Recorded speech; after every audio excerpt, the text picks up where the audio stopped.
तो भाई आज हमारे पास Asus का G531 गेमिंग लैपटॉप आया हुआ है और आइए मैं आपको इसमें प्रॉब्लम बताता हूँ कि इसमें प्रॉब्लम आ क्या रही है। इसमें आप जैसे कि देख सकते हैं, सुन सकते हैं, बहुत ज़्यादा फैन की आवाज़ आ रही है। देखिए मैं आपको सुनाता हूँ,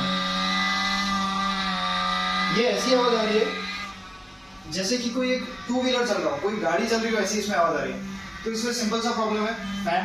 ये जो फैन घूम रहा है उसकी वाइब्रेशन की वजह से बहुत ज़्यादा आवाज़ आ रही है क्योंकि फैन खराब हो चुका है। चलिए इसकी फैन रिप्लेसमेंट करते हैं और इसको ठीक करते हैं। 2 hours later.